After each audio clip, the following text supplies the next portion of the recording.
ओम शांति।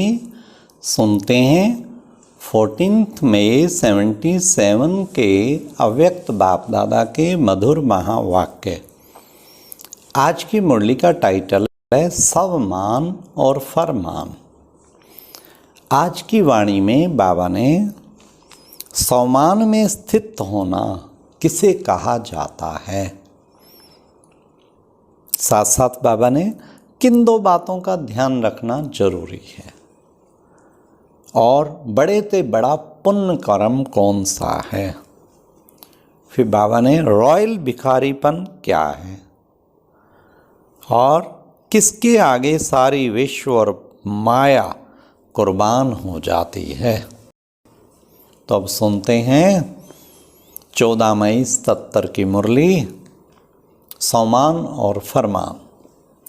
सदा फरमान पर चलने वाले, फरमान बरदार, सदा सवमान में रहने वाले, सदा भाग्य का सुमरण करने वाले हर्षित मुख बच्चों प्रति बाबा बोले।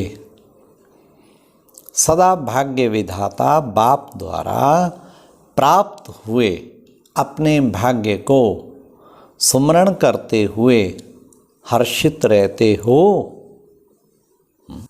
क्योंकि सारे कल्प के अंदर सर्वश्रेष्ठ भाग्य इस समय ही प्राप्त करते हो। संगम पर इस समय ही सदा भाग्यशाली स्थिति का अनुभव कर सकते हो। भविष्य नई दुनिया में ऐसा भाग्य प्राप्त नहीं होगा। तो जितना बाप बच्चों को श्रेष्ठ भाग्यशाली समझते हैं, उतना ही हर एक स्वयं को समझते हुए चलते हो।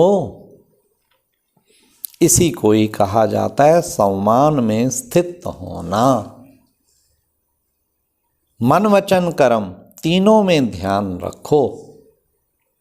एक तो सदा सवमान में रहना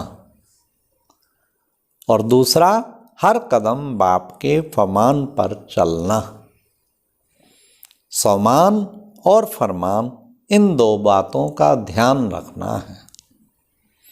साथ साथ सर्व के संपर्क में आने में सम्मान देना है। सवमान में स्थित होने से सदा विघ्न विनाशक स्थिति में होंगे। सवमान क्या है उसको तो अच्छी तरह से जानते हो ना। जो बाप की महिमा है वही आपका सवमान है। सिर्फ एक महिमा भी स्मृति में रखो तो सवमान में स्वतः ही स्थित हो जाएंगे। क्या करना है? सिर्फ एक महिमा भी स्मृति में रखो तो सवमान में स्वतः ही स्थित हो जाएंगे। सवमान में स्थित होने से किसी भी प्रकार का अभिमान, चाहे देह का व बुद्धि का अभिमान, नाम का अभिमान, सेवा का अभिमान व विशेष गुणों का अभिमान स्वतः समाप्त हो जाता है। कौन कौन से बताए? देह का, बुद्धि का अभिमान, नाम का अभिमान, सेवा का अभिमान, विशेष गुणों का अभिमान, ये बाबा ने कहा स्वतः ही समाप्त हो जाते हैं। इसलिए सदा विघ्न विनाशक होते हैं। ऐसे सवमान में स्थित होने वाला क्या होता है? सदा निर्माण, सदा निर्माण रहता है। अभिमान नहीं लेकिन निर्माण। इससे सर्व द्वारा सदा स्वतः ही सदा मान मिलता है। इससे जिसमें अभिमान नहीं, निर्माण, तो उसको स्वतः मान मिलता है। मान लेने की इच्छा से परे होने के कारण सर्व द्वारा श्रेष्ठ मान मिलने का पात्र बन जाता है। यह अनादि नियम है।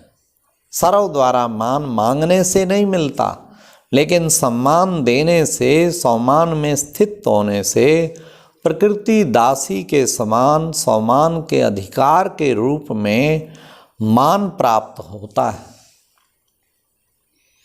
मान के त्याग में सर्व के माननीय बनने का भाग्य प्राप्त होता है। जैसे सम्मान में रहने वालों का सिर्फ इस एक जन्म में मान नहीं होता, लेकिन सारे कल्प में आधा कल्प अपने रॉयल राजाई फैमिली द्वारा, प्रजा द्वारा मान प्राप्त होता है और आधा कल्प भक्तों द्वारा मान प्राप्त होता है। इतने तक जो लास्ट जन्म में चैतन्य रूप में अपने प्राप्त हुए मान की प्रारब्ध को स्वयं ही देखते हो। चैतन्य अपने जड़ चित्रों को देखते हो ना, तो सारे कल्प में प्राप्त हुए मान का आधार क्या हुआ? अल्पकाल के विनाशी मान का त्याग, अर्थात सम्मान में स्थित हो निर्माण बन सम्मान देना है। यह देना ही लेना बन जाता है। सम्मान देना अर्थात उस आत्मा को उमंग उल्लास में आकर आगे करना है। किसको कितनी खुशी होती है जब सम्मान देते हैं।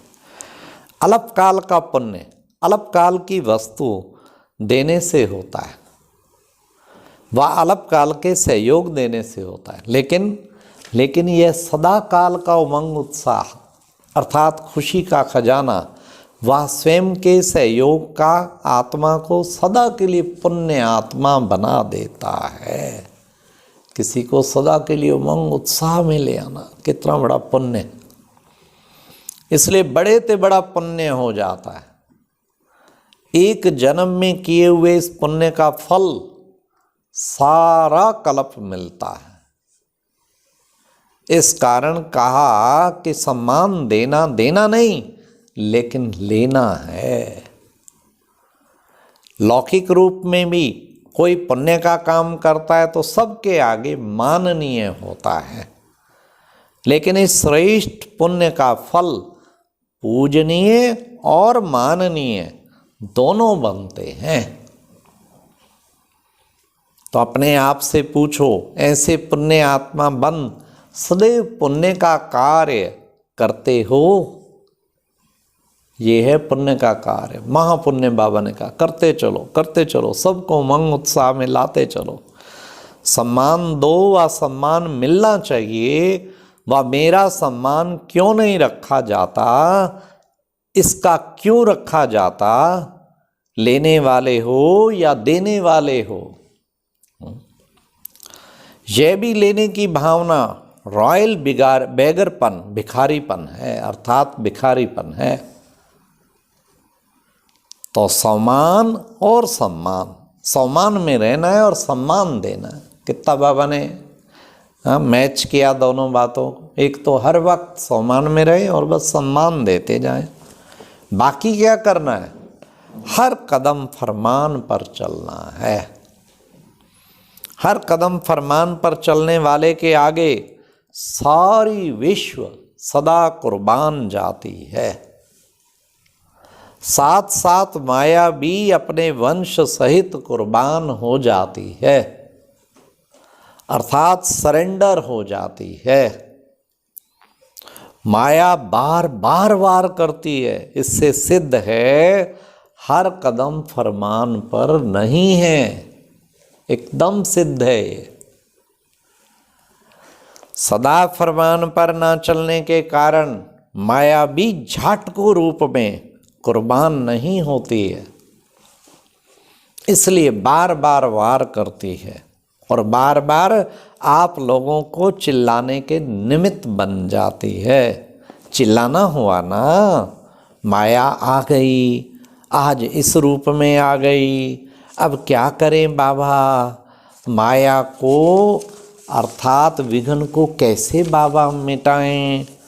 तो झाटकू न होने के कारण माया भी चिल्लाती और आप भी चिल्लाते हो। इसलिए फरमान पर चलो तो वह कुर्बान हो जाए। आप बाप पर कुर्बान हो जाओ और माया आप पर कुर्बान हो जाएगी। कितना सहज साधन है, बस फरमान पर चलना।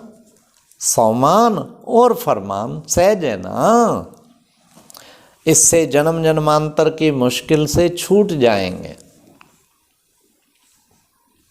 अभी सहज योगी और भविष्य में सहज जीवन होगी। सहज जीवन बनाओ, समझा?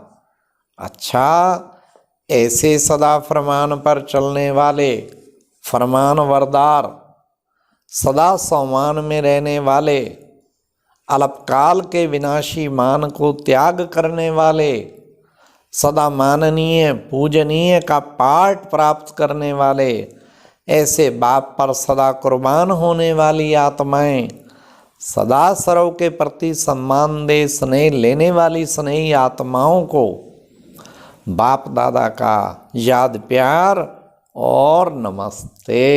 तो बाबा ने आज कितना अच्छा बताया। एक तो विनाशी मान का त्याग बताया और दूसरा दो ही शब्द बस, सम्मान और फरमान, इनका पूरा टेंशन रखो और सबको दिल से सम्मान देना है। फिर बाबा ने कहा आज पांडवों को, पांडव सेना युद्ध के मैदान पर है। पांडवों को महावीर कहा जाता है। महावीर अर्थात सदा माया जीत। महावीर कभी माया से घबराते तो नहीं, चैलेंज करते हैं ना। किसी भी रूप में माया आवे लेकिन परखने की शक्ति से माया को परखते हुए विजयी होंगे। तो परखने की शक्ति आई है, माया को दूर से आते हुए परख लेते हो व जब माया वार करने शुरू करती है तब परखते हो। जितनी जितनी परखने की शक्ति तेज होती जाएगी दूर से ही माया को भगा देंगे। अगर आ गई फिर भगाया तो उसमें भी टाइम वेस्ट हो जाता, फिर आते आते कभी बैठ भी जाएगी, इसलिए आने ही नहीं देना है। आजकल के ज़माने में दूरंदेशी बनने का अभ्यास करना होगा। साइंस के साधन भी दूर से परखने का प्रयत्न करते हैं, पहले या तूफान आना और उससे बचाव करना, लेकिन अभी ऐसे नहीं है। अभी तो तूफान आ रहा है, उसको जान करके भगाने का प्रयत्न करते हैं। जब साइंस भी आगे बढ़ रही है तो साइलेंस की शक्ति कितनी आगे चाहिए। दूर से भगाने के लिए सदैव त्रिकालदर्शीपन की स्थिति में स्थित रहो। हर बात को तीनों कालों में से देखो, क्या बात है, वर्तमान रूप क्या है और पहले भी इस रूप से आई थी और अब जो आई है उसको समाप्त कैसे करें। तो तीनों कालों को देखने से कभी भी माया का वार अपने ऊपर हार खिलाने के निमित्त नहीं बनेगा। अच्छा, ओम शांति। और अब यह एक बहुत अच्छी वीडियो भी जरूर देखें।